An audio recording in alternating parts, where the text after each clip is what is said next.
অনেকজন দুশ্মনী করে কি, লুকিয়ে লুকিয়ে দুশ্মনী করে। হ্যাঁ, তোমার কাছে আমার ভালো লাগলো না, লুকিয়ে লুকিয়ে তোমার ক্ষতি করা, তোমার চুগলখড়ি করা, তোমার কথাটা এমন ভাবে রটানো যাতে করে তুমি মানুষের কাছে খারাপ হয়ে যাও। এটা কি হয়, মানে প্রকাশ্য দুশ্মন নয়, এটা তোমার ভিতরের দুশ্মন। তুমি নিজে জানো না যে ও তোমার দুশ্মন, কিন্তু প্রকাশ্যে যে সামনাসামনি তুমি খারাপ, তুমি অমুক, হ্যাঁ তুমি ভালো নয়, সবার সামনে বলছে, এটা হলো প্রকাশ্য দুশ্মন। শয়তান হলো আমাদের প্রকাশ্য দুশ্মন। এটা কে বলছেন? আল্লাহ পাক স্বয়ং বলছেন। আল্লাহ পাক এবারে আদম আলাইহিস সালাতু ওয়াস সালামকে বললেন, ও আদম, তোমার হাওয়া বিবিকে নিয়ে তুমি জান্নাতের ভিতরে চলাফেরা করো, জান্নাতের ভিতরে তোমরা থাকো, আয়েশ করো, আরাম করো, ঘুরে বেড়াও, সবই কিছু করো, কিন্তু আমি আল্লাহ তোমাদেরকে একটা গাছ দেখিয়ে দিলাম, ওই যে জান্নাতের কিনারাতে হয়ে আছে, ওই গাছের কাছাকাছি তোমরা যাবে না কোনোদিন। একটা গাছ, সেই গাছটা কিতাবের ভাষাতে অনেক রকমের ইখতিলাফ, অনেক রকমের কালাম। তো একটি নাম হলো, ওই গাছটার নাম হলো গন্ধম গাছ। ওই গন্ধম গাছের নিচেতে কাছাকাছিতে আল্লাহ পাক বললেন, ওখানে তোমরা কোনোদিন যাবে না। সব করো, সব খাও, ঘোরাফেরা করো, আয়েশ করো, ঘুরে বেড়াও, আরাম করো, উৎফুল্ল করো, অনেক কিছু করো, জান্নাতের ভিতরে আহরণ করো, সবই কিছু করো, কিন্তু ওই গাছের কাছাকাছি যাবে না। খাওয়া তো দূরের কথা, আমরা কি শুনি যে গন্ধম ফল খেতে মানা করেছিল, হাওয়া আলাইহিস সালাতু ওয়াস সালামকে, আদমকে খেতে মানা করেছিল, কিন্তু কোরআন শরীফের ভিতরে এসেছে যে তাদের ওই গাছের কাছাকাছি যেতে মানা করা হয়েছিল। খাওয়া তো দূরের কথা, কেননা কাছে গেলে খেতে ইচ্ছা করবে। বাজারে আমরা যা কিনবো বলে যাই না, তা কেনা হয়ে যায়, টাকা নিয়ে মানুষ যায়, দেখবেন একটা ভালো জিনিস দেখতে পেলো, কিনে নিল। কিন্তু যদি বাজারে না যেত, সেটা কিনতে হতো তার। হ্যাঁ, দেখবেন যে শালগুলো বিক্রি হচ্ছে, 1200 টাকা দামের শাল 200 টাকা দিচ্ছে। তুমি দেখতে পেলে, হাটে গিয়েছো, দেখতে পেলে যে 200 টাকা, কাছে টাকা আছে, কিনেলি। ওই রকম হয় না, হয় না? এত সস্তা দাম, আপনি চেনেন, কিনে নিলেন। ওই জন্য যদি হাটে না যেতেন, তাহলে শাল টাল কিনতে হতো কি, বা একটা কম দামে একটা গোশত পেলেন, বা একটা খাদ্য খাওয়ার সবজি কিছু পেলেন, কিনে নিলেন। কেননা আপনি তো গিয়ে পড়েছেন, সস্তা দরে কিনে এনেছেন, যদি না যেতেন কিনতে হতো না। ওই রকম ওই যে গাছের গোড়াতে আল্লাহ পাক রব্বুল আলামিন যেতে মানা করেছিলেন যে তোমরা যেও না। শয়তান আজাজিল এসে বলেন, ও আদম, ও হাওয়া রে, আমার তো বড় কান্না করে, আমার তো বড় আফসোস হয়, আমার তো মনে মনে কষ্ট হয়, তোমাদের ভালোর জন্য আমি কাঁদি। হাওয়া আলাইহিস সালাতু ওয়াস সালাম বলেন, কি হলো তোমার, আমাদের জন্য এত কাঁদো, আমাদের জন্য এত কাঁদো কেন? কিন্তু সত্যিকারের কি শয়তান কাঁদছে কি? হ্যাঁ, আদম হাওয়ার জন্য কাঁদছে কি? কাঁদে না, এটা অভিনয়। ওই রকম শিয়াল মুরগি খেয়ে খেয়ে প্রতিদিন চলে যায়, আর গৃহস্থ ব্যক্তি সে ভাবছে যে মুরগি খেয়ে প্রতিদিন চলে যায়, কি হবে, ওরা থাকে কোথায়? এই শ্মশান আছে কাছাকাছি, শ্মশানে শুয়ে থাকে, সারা রাত শুয়ে থাকে, সারাদিন শুয়ে থাকে, আর রাতের বেলা উঠে এসে মুরগি খেয়ে চলে যায়। ও একদিন কি করেছে, ওই মোড়া যেরকম পড়ে থাকে, একদম কাফন জড়িয়ে পড়ে থাকে, ও এখন শ্মশানে যে পড়ে আছে, শ্মশানে পড়ে আছে, একটা লাঠি পাশে আছে। এইবারে আসবে মোড়া খেতে, আসবে। শিয়াল কি করে, মোড়া খায়, মানুষ পড়ে থাকলে ছিঁড়ে কুড়ে খায় না, খেতে আসবে, এলে আর ডান্ডা দিয়ে মারবে, জোরসে মারবে। তখন শিয়াল যে বুঝতে পারছে যে ও মোড়া হকিকাতে নয়, ও তো জ্যান্ত মানুষ, ওরা শুকলে ওদের নাকে বলে দেয় যে মোড়া না জীবিত, বলে দেবে। আপনি জীবিত থাকলে ওরা শুকে বলে দেবে। এবারে যে দেখছে একবারে কাফন জড়িয়ে মাল পড়ে আছে, এবারে পাশে আবার একটা লাঠি আছে, তখন শিয়াল বলছে, শ্মশানে মরেছে মোড়া, দেশে নাই কো কান্না, আর পরের জন্যে পর মরে, পদে এক নাতনা। নাতনা মানে ভাইটার কথা বলছে। বলছে শ্মশানে মরেছে মোড়া, দেশে তো কান্না নাই। শ্মশানে যদি মোরা থাকবে তো দেশে তো কান্না হবে। যার বাপ মরেছে, যার স্ত্রী মরেছে, যার স্বামী মরেছে, তার আহাল বর্গ কাঁদবে না কাঁদবে না? তো শিয়াল বলছে, শ্মশানে মরেছে মোরা, দেশে নাই কো কান্না, পরের জন্যে পর মরে। ও তো পরের জন্যে মরেছে, ও নিজে মরেনি, পরের জন্যে মরে আছে, ডান্ডা নিয়ে মারবে মাল খেতে এলে। পরের জন্যে পর মরে, পদে এক নাতনা, এলে মার পড়বে। তো নিজের জন্য কান্না আলাদা জিনিস। শয়তান কাঁদে, আদম রে বড় দুঃখের ঘটনা, বড় দুঃখের কথা, তোমাদের জন্য আমি কাঁদি। আদম আলাইহিসসালাতু ওয়াসসালাম বলেন, হাওয়া আলাইহিসসালাতু ওয়াসসালাম বলেন, কেন কেন তুমি আমাদের জন্য কাঁদো কেন? এত কষ্ট তোমার মনে, তুমি বলে ফেলো কেন কাঁদেছো? বলে কি বলবো আর দুঃখের কথা, তোমার আল্লাহ ওই যে জান্নাতের একটা কিনারায় দেখতে পাও যে গাছটা আছে, ওই গন্ধম গাছ, ওই গন্ধম গাছের ফল যদি তোমরা একদিন খেতে পারো, যদি এক টুকরো খেতে পারো, চিরজীবনের মতো এই জান্নাতে থেকে যাবে, আর জীবনে এখান থেকে বার হবে না। উল্টো কি বলছে শয়তান?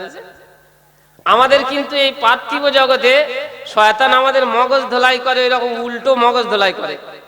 এটা উল্টো, যে ওই গন্ধম ফলটা আল্লাহ খেতে মানা করেছে, খেলে খবর আছে, আর শয়তান এসে কি বলছে যে ওইটা খাও না বলে তোমরা বার হয়ে যাবে, ওটা খেলে কিন্তু চিরঞ্জীব হয়ে এখানে থাকবে, এখানে কিন্তু চিরজীবন এখানে থাকবে, তোমরা আর কিন্তু বার হবে না স্বামী স্ত্রীতে, তোমরা জীবনে আর এখান থেকে বার হবে না। ওই গন্ধম ফল যদি একবার খেতে চাও, একবার খেয়ে নাও, আর জীবনে তোমরা জান্নাত থেকে বার হবে না। হাওয়া আদম গন্ধম ফল খেয়ে নিল। আল্লাহ পাক বলেন, ও আদম, আমার হুকুম তোমরা তুলেছো, আমার হুকুম তোমরা ভঙ্গ করেছো। আমার হুকুম ছিল তোমরা গন্ধম ফল খাবে না, আর শয়তান তোমাদেরকে গন্ধম ফল খাওয়াইয়াছে, তোমরা শয়তানের পায়রুবি করেছো, সেহেতু এই জান্নাতে তোমাদের আর জায়গা হবে না। জান্নাতে আর জায়গা হবে? হ্যাঁ, আল্লাহ পাক রব্বুল আলামিন জান্নাত থেকে আদম আর হাওয়া আলাইহিস সালাতু ওয়াস সালামকে পৃথিবীর জমিনে ফেলে দিল।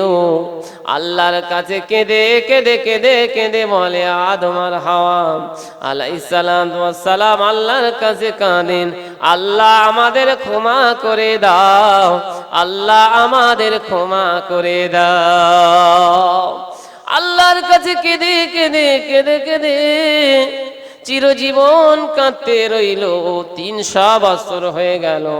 একদিন নয়, দুদিন নয়, এক সপ্তাহ নয়, 2 সপ্তাহ নয়, 1 মাস নয়, 2 মাস নয়, 1 বছর নয়, টানা 3 বছর আদম আলাইহিস সালাতু ওয়াস সালাম আল্লাহর কাছে কাঁদলেন। আর সেই আখিরাতে কেউ থাকবে না সাথে, যে নবী থাকবেন আমাদের সাথে, আমাদের জন্য যে নবী কাঁদবেন, শাফাত করবেন, শেষে সেই নবীর ওসিলা দিয়ে আল্লাহর কাছে আদম নবী হাত দুটি তুলে বললেন, আল্লাহ বিশ্ব নবী তাজদারে মদিনা মুহাম্মাদুর রাসূলুল্লাহ সাল্লাল্লাহু আলাইহি ওয়াসাল্লামের দোয়ার তোফায়েলে, দোয়ার ওসিলা করে আমাদের দোয়াটা কবুল করে নিন। আল্লাহ সঙ্গে সঙ্গে আমার নবী দোস্ত হাবিবুল্লাহ, আল্লাহর হাবিব বিশ্ব নবী তাজদারে মদিনার ওসিলা করে আদম আলাইহিস সালাতু ওয়াস সালামের দোয়াটা কবুল করে নিলেন। একবার বলা যাবে না সুবহানাল্লাহ। মুহাম্মদ তুমি গো খোদার পিয়ারা, আমিনা মায়ের কোলে নয়নের তারা। মুহাম্মদ তুমি ওগো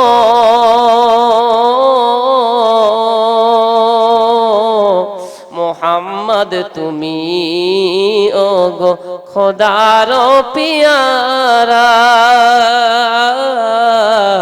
আমিনা মায়ের কোলে নয়নের তারা। এসেছিলে তুমি ওগো এই উম্মতেরি তারে, এসেছিলে তুমি ওগো এই গুনাহগার উম্মতের তারে। মুখেতে খোদার বাণী নিয়ে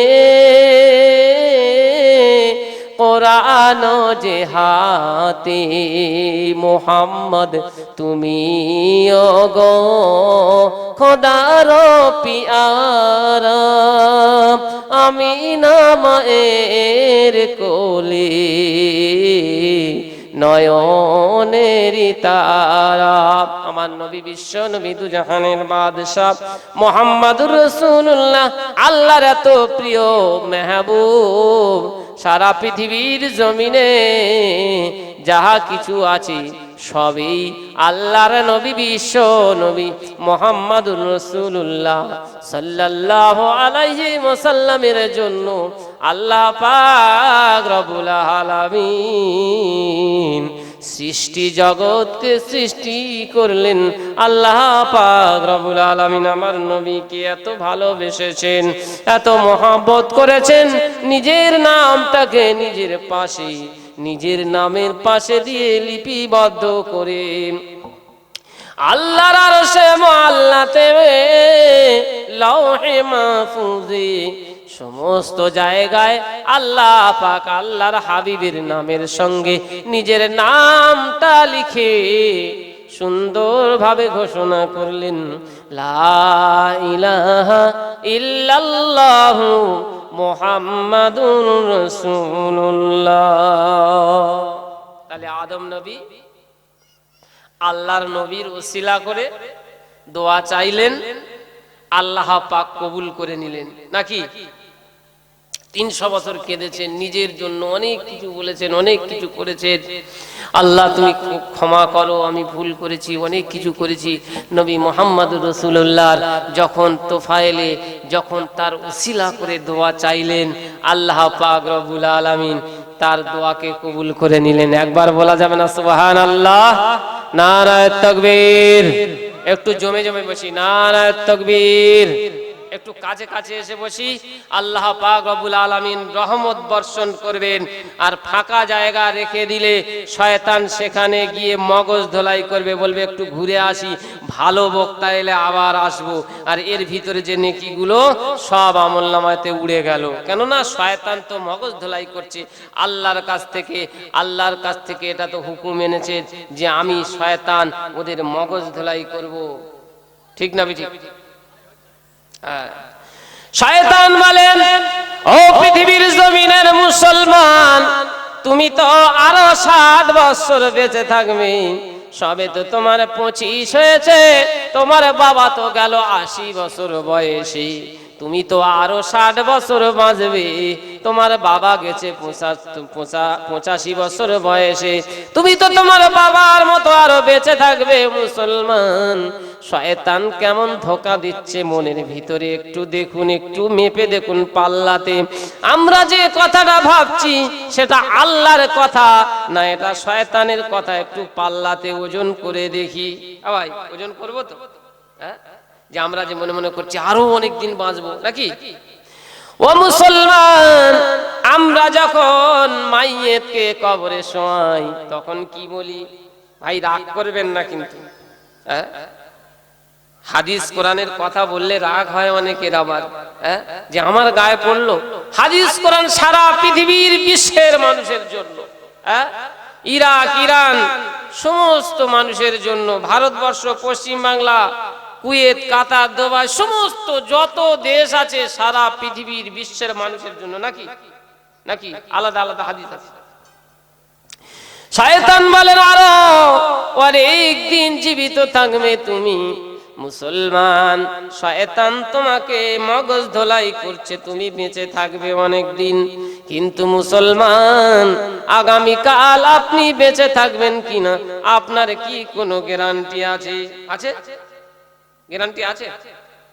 কবরে যখন মাইয়াতকে কাফন জড়িয়ে সুন্দর করে সারা গ্রামের মানুষ একত্রিত হয়ে জানাজা পড়ে যখন কবরে শুইয়ে রাখা হয়, তখন ওই ইমাম সাহেব কি বলে শোয়? ইমাম সাহেবরা শোয়, অনেকে আবার সাধারণ মানুষরাও নামে।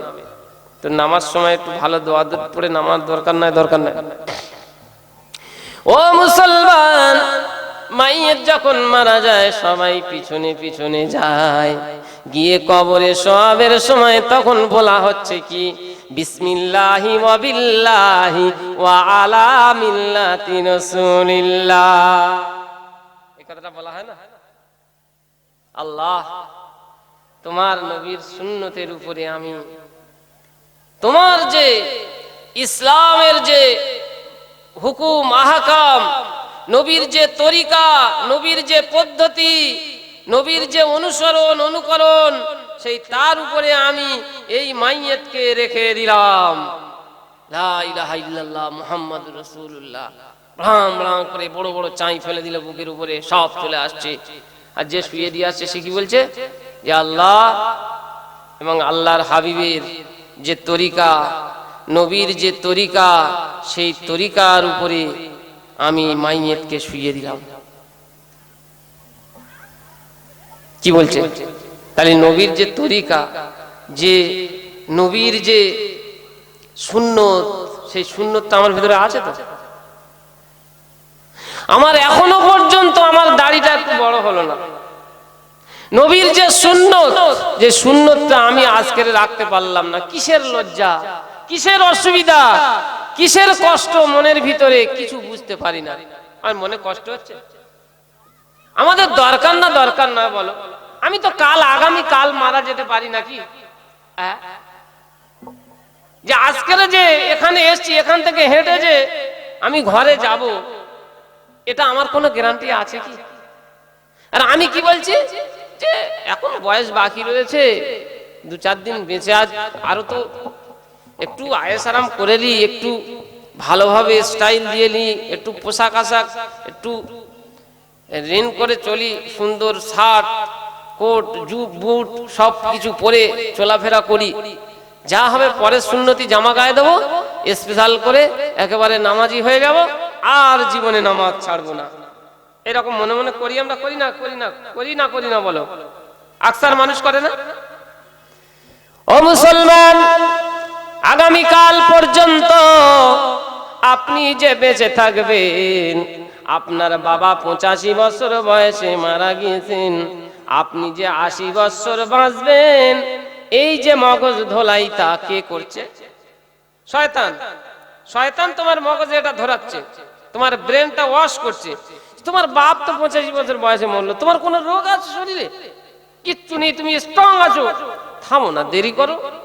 2-4 দিন পরে মেয়ে ছেলেগুলো বিয়ে হয়ে যাক, ছেলেগুলো বিয়ে হয়ে যাক, ওদের একটু ব্যবসা বাণিজ্য ধরিয়ে দাও, দিয়ে তুমি একেবারে ফেরেশতা সেজে যাবে। আল্লাহু আকবার। ফেরেশতারা পেছন থেকে এসে মনে মনে করবে বিশাল বড় ফেরেশতা বলে, সব এক ধার থেকে নেকি লিখে দিয়ে চলে যাবে, তোমার গুনাহ আর থাকবে না। এটা কে মগজ ধোলাই করছে? হ্যাঁ, শয়তান। ও ভাই, মনে কষ্ট হচ্ছে না? বলবো না? বলবো না? ঠিক বলছি না ভুল বলছি?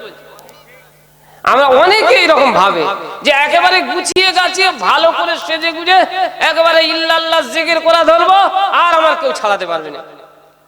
এখন যা হচ্ছে হোক।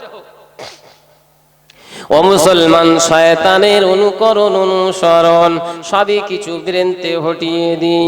আল্লাহ পাক স্বয়ং কোরআন পাকে জানিয়ে দিয়েছেন, ও পৃথিবীর মুসলমান, এই যে পাঁচটা জিনিস সম্পর্কে, পাঁচটা হুকুম সম্পর্কে, পাঁচটা বিষয়বস্তু সম্পর্কে আমি আল্লাহ ছাড়া আর কেউ জানে না। পাঁচটা বিষয়বস্তু মুখস্থ করে দিন। এই পাঁচটা বিষয়বস্তু ছাড়াই আমার আল্লাহ ছাড়া আর কেউ জানে না।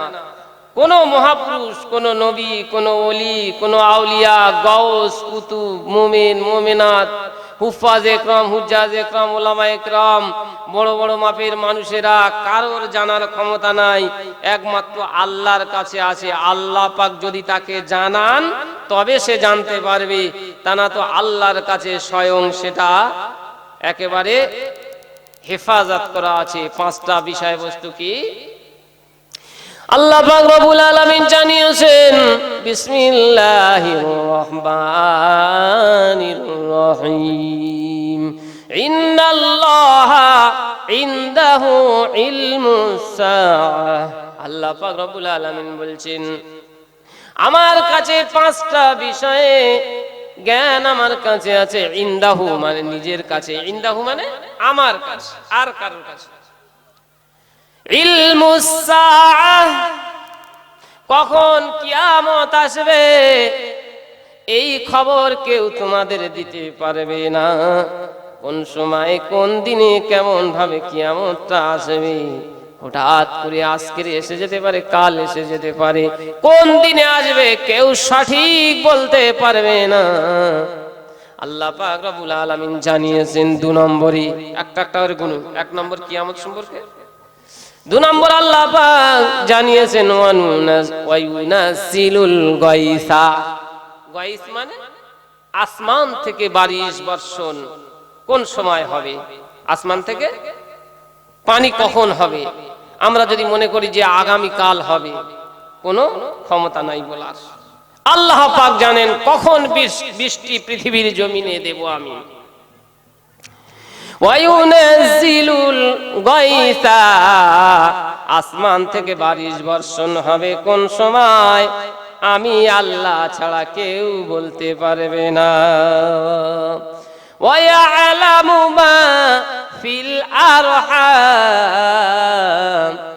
মায়ের গর্ভেতে রেহেমের ভিতরে কি ভ্রূণ আছে। ভ্রূণ, ভ্রূণ বলতে 40 দিনের আগে, ভ্রূণ বলতে 40 দিনের আগে মায়ের গর্ভেতে যখন সন্তান এসে গেল, যখন সন্তান এসে গেল 40 দিন হয়ে গেল, রূপান্তরিত হতে থাকে, রূপান্তরিত হতে থাকে, একের পর এক রূপ ধরতে থাকে, রূপ বদলাতে থাকে। হাত, পা, নখ, চুল, কান বিভিন্ন রকমের হতে থাকে, চোখ। ও মুসলমান, তার আগেতে কোনো ল্যাবরেটরি বলতে পারবে না। 9 মাস হয়ে গেলে, 8 মাস হয়ে গেলে, 5 মাস হয়ে গেলে বলতে পারবে। কিন্তু আল্লাহ পাক বলছেন ভ্রূণটা যখন থাকবে মায়ের গর্ভেতে, ভ্রূণ, ভ্রূণ মানে হলো তখন সম্পূর্ণ বাচ্চা তৈরি হয় নাই। ও মুসলমান, ওই বাচ্চাটা কানা হবে না খোঁড়া হবে, ফর্সা হবে না কালো হবে, ভাগ্যবান হবে না ভাগ্যবতী হবে, কেমন হবে কারোর বলার ক্ষমতা নাই। ওয়ায়ালামু মা ফিল আরহাম, রেহেমের ভিতরে কেমন বাচ্চা আছে বলার কোনো ক্ষমতা নাই। ক নম্বর হলো? 3 নম্বর। ক নম্বর হলো? 3 নম্বর হলো আল্লাহ পাক 4 নম্বর বলছেন ওমা তাদরি নাফসুম মাযা তাকসিবু গাদা, আগামী কাল তুমি কি করবে, কেমন খাবেন, কেমন হাঁটবেন, কেমন চলবেন, শরীর কেমন থাকবে, সুস্থ থাকবে না অসুস্থ থাকবে, তোমার কি করার কথা, আগামী কাল তুমি কি করবে বলার কোনো ক্ষমতা নাই। আছে? নেই। আল্লাহ পাক রব্বুল আলামিন ক নম্বর হলো? 4টি না? আল্লাহ পাক রব্বুল আলামিন 5 নম্বরে বলছেন ওমা তাদুরি নাফসুম বিআই আরদিন তামুত। তামুত মানে মৌত, মৌত মানে মৃত্যু। ও মুসলমান, তোমার মৃত্যুটা কোথায় হবে তুমি কেউ বলতে পারবে না। বলতে পারবে তোমরা যে আমার মৃত্যুটা আমার এই কচুয়ার বুকে হবে? আপনি কনফার্ম? কে কনফার্ম আছেন? হাত তুলি। কেউ কনফার্ম নেই।